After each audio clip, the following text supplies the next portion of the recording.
Assalamualaikum warahmatullahi wabarakatuh. Jumpa lagi di Radio Jurik.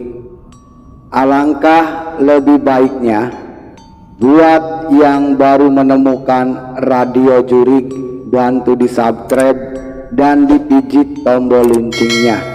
Terima kasih. Kali ini Radio Jurik memiliki cerita yang berjudul Tuntutan dari Alam Kubur. Kita langsung aja ke ceritanya. Selamat mendengarkan.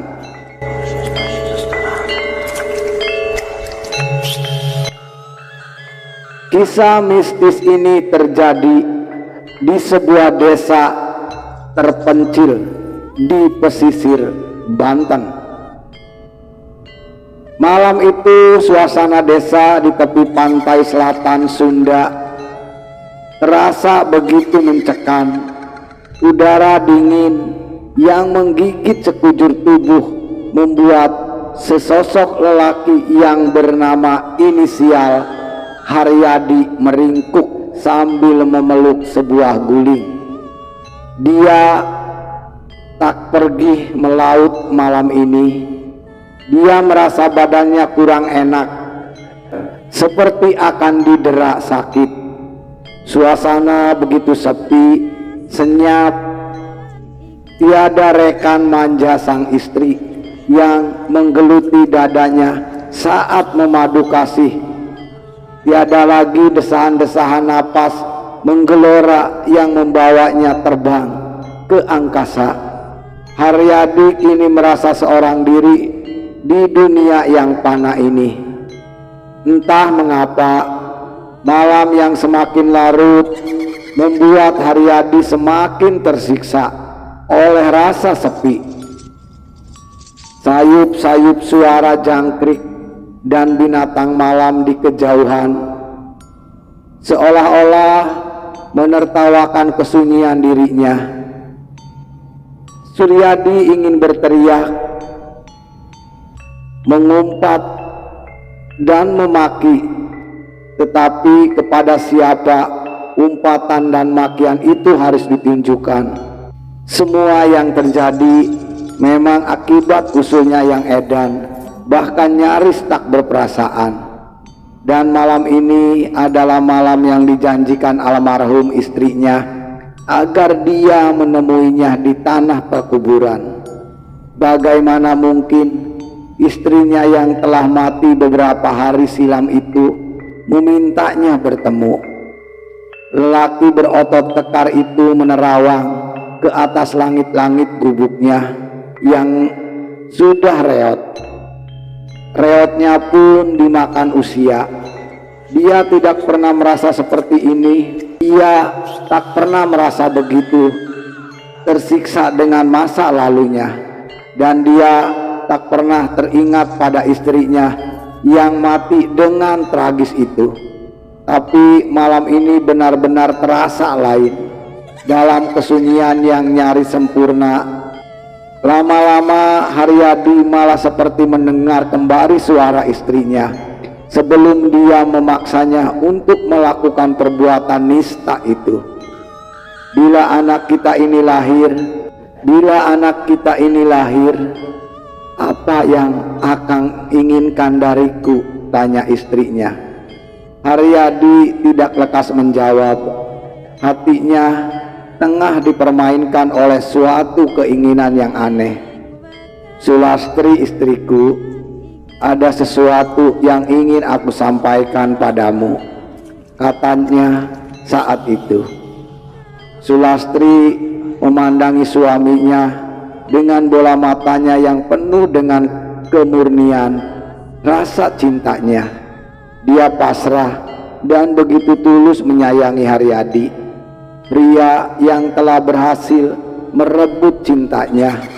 Dia bahkan rela meninggalkan orang-orang yang dikasihinya demi cintanya yang tulus. Dia tak peduli dengan segala hujatan dan ultimatum dari kedua orang tuanya. Sulastri sama sekali tak mengira bahwa lelakinya yang digila-gilakannya itu kelak justru akan menjatuhkan vonis kematian atas dirinya. Malam itu Haryadi ingat ketika mereka lama saling terdiam, bibir Sulastri yang namun terbuka kecil menantikan gerangan apa yang akan disampaikan oleh lelaki yang telah menjadi suaminya, yang sebenarnya tidak disetujui oleh kedua orang tuanya itu. Sampai akhirnya terdengar suara lemah dari mulut Haryadi setelah dia menarik napas panjang. "Lastri, sebelumnya aku minta maaf. Mungkin impianmu tidak akan menjadi kenyataan. Terpaksa ini harus kita lakukan, bukan karena aku tidak mencintai kamu dan anak yang kini kau kandung. Tapi sekali lagi aku terpaksa mengusulkan hal ini. Akang minta pengertianmu, Lastri," ucap Haryadi yang seperti ragu untuk mengungkapkan isi hatinya. Sulastri bingung, apa sih sebenarnya yang Akang inginkan? Tanya Sulastri sambil menatap wajah Haryadi dengan tatapan kosong. Dia sungguh tak mengerti dengan apa yang dimaksud oleh suaminya. Dia hanya tahu bahwa suaminya sangat mencintainya. Malam itu Sulastri hanya diam dan menunggu. Sementara itu Haryadi memperhatikan wajah istrinya dengan seksama, seakan mencari tahu reaksi Sulastri setelah menenangkan sejenak gemuruh hatinya yang kian keras. Barulah Haryadi melanjutkan kata-katanya, "Begini Lastri, oleh karena keadaan kita yang sungguh terjepit, aku minta kau sudi melakukannya untukku. Kamu mau kan?" ucap Haryadi. "Maksudmu melakukan apa, Kang?" tanya Sulastri sambil gemetar, karena selama ini memang tak pernah membantah setiap kemauan suaminya. "Bagaimana kalau kita gugurkan saja anak yang kau kandung itu?" jawab Haryadi dengan nada lirih, seakan dia sendiri penuh keraguan untuk mengusulkan ide gila itu.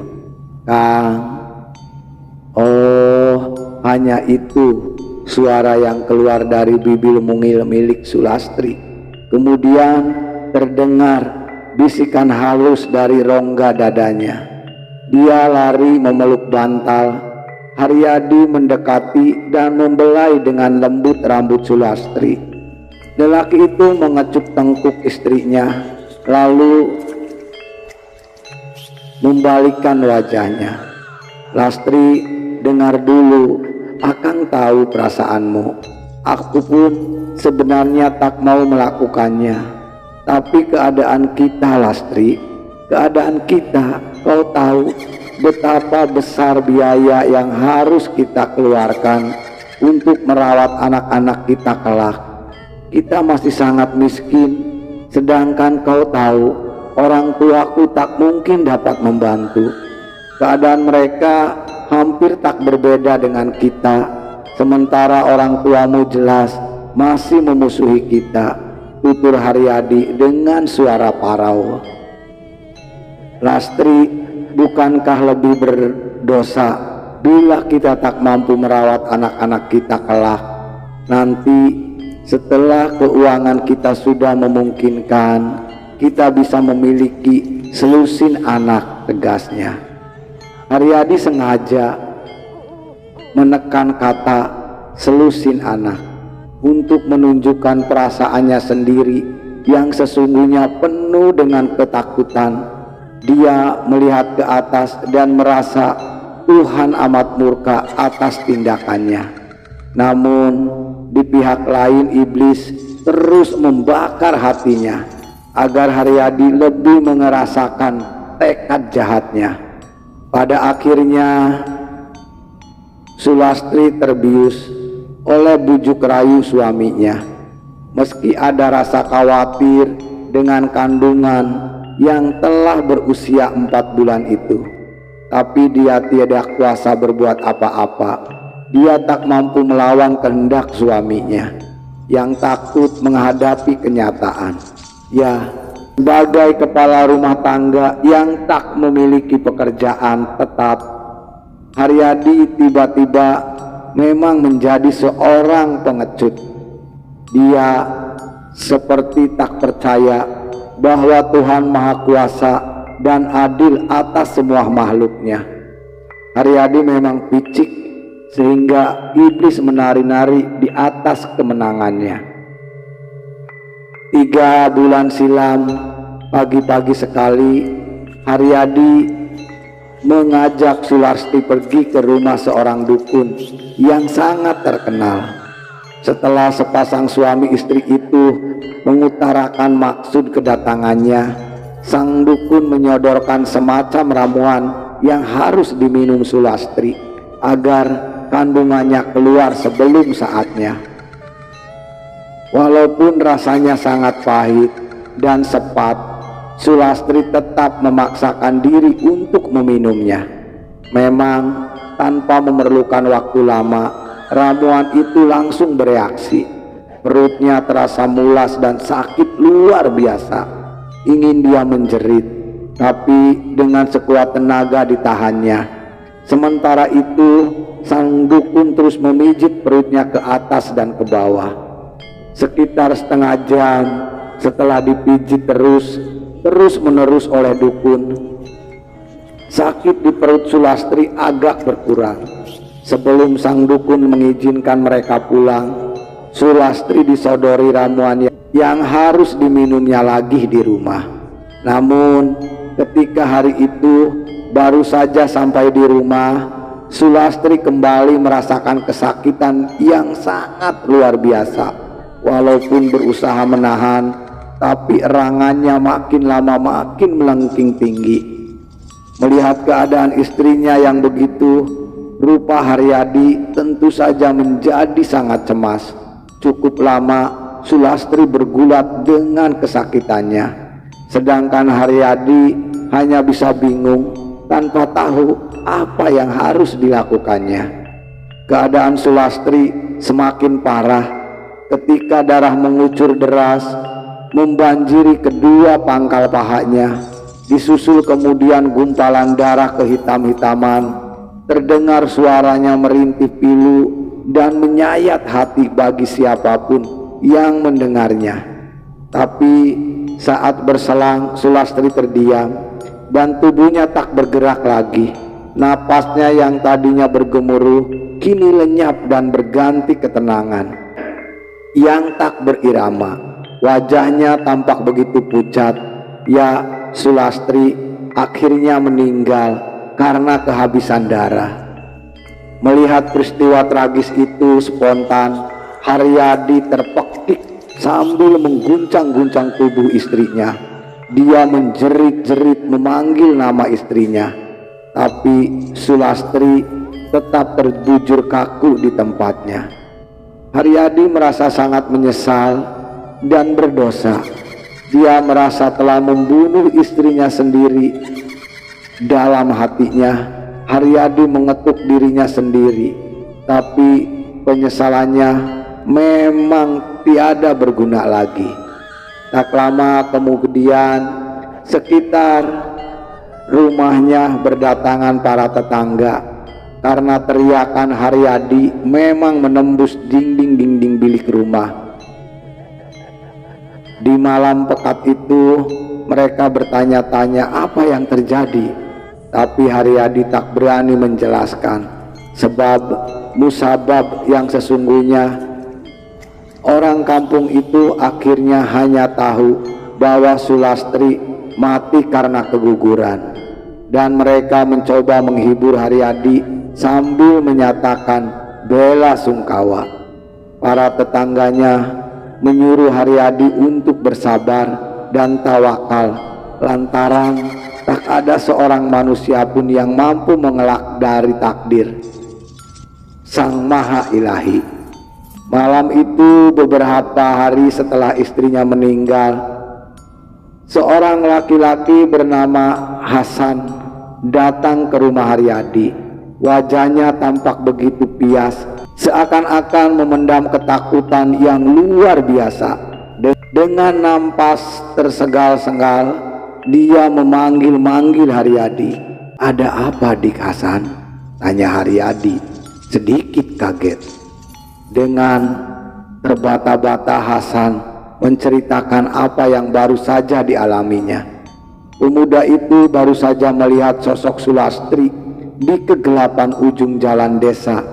Bahkan almarhumah istri Haryadi tersebut sempat berpesan kepada Hasan agar Haryadi menemui di tanah pemakaman pada esok malam. Serasa bagai disambar petir di siang bolong. Haryadi mendengar cerita pemuda itu, sungguh rasanya tak masuk di akal. Mana mungkin orang meninggal bisa bangkit lagi, apalagi sampai ingin ditemui di kuburannya. Begitulah kata Haryadi dalam hatinya. Dan malam itu Haryadi semakin dilanda penyesalan dan ketakutan. Dia seakan merasa dikejar-kejar oleh bayangan yang tak berwujud. Keesokan harinya peristiwa itu telah menyebar ke seluruh pelosok kampung. Semua warga mempergunjingkan kejadian aneh yang dialami oleh Hasan. Lalu apa yang terjadi dengan Haryadi? Mulanya Haryadi tak mau memenuhi permintaan almarhumah istrinya itu. Namun atas bujukan orang kampung, dengan penuh rasa takut dan bersalah yang luar biasa, akhirnya dia mau mengunjungi makam istrinya. Malam itu udara agak lembab, langit tampak hitam pekat, seakan bintang-bintang segan menampakkan diri. Angin bertiup sangat kencang, membuat bulu kuduku. Haryadi dan orang kampung pesisir Selat Sunda yang mengawalnya meremang tak terkendali. Batu-batu nisan di kuburan itu bagaikan bayangan tangan setan yang siap mencekram siapa saja. Lolongan anjing yang terdengar melengking panjang di kejauhan seolah-olah memberi tanda bahwa sebentar lagi akan terjadi sesuatu yang mengerikan.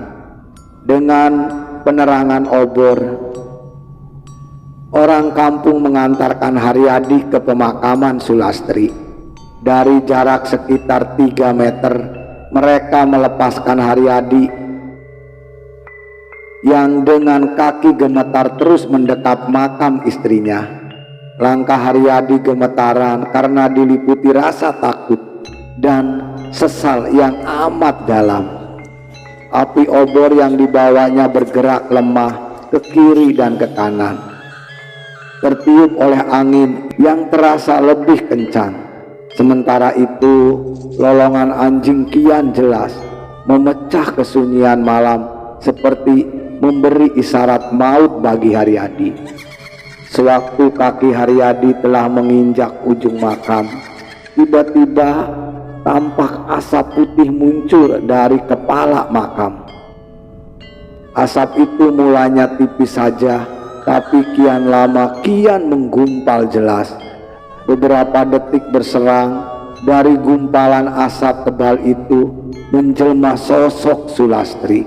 Sulastri berdiri dengan wajah sangat muram. Dia memandang Haryadi dengan mata penuh penyesalan dan pengharapan. Kemudian terdengar suaranya halus dan lirih. "Kang, Lastri tidak tahan oleh ajab kubur yang kini kualami, Kang. Lastri minta pengertian Akang. Lastri mohon agar Akang mau menemani Lastri untuk sama-sama merasakan penderitaan yang aku rasakan. Aku tidak sanggup menanggungnya seorang diri, Kang. Bukankah dulu Akang pernah berjanji mau merasakan suka dan duka bersamaku? Mau kan, Kang? Ucap Lastri kepada Haryadi. Darah yang mengalir di tubuh Haryadi seolah-olah berhenti seketika. Dia tak bersuara. Dia merasa tak mungkin mengabulkan pengharapan almarhumah istrinya. Sebenarnya seperti itulah dulu perasaan Lastri berkala dituntut mengabulkan permintaan Haryadi untuk menggugurkan kandungannya. Saat itu juga Haryadi ingin berlari jauh meninggalkan tanah pekuburan itu, tapi kakinya bagaikan diikat tambang, tak dapat digerakkan walau sedikit pun. Orang-orang kampung ingin menolong Haryadi, namun sebelum mereka bisa mendekati Haryadi, tangan Sulastri sudah lebih dulu berulur dengan menarik Haryadi dengan kuatnya. Dan apa yang terjadi kemudian sungguh suatu fenomena yang sulit diterima akal sehat.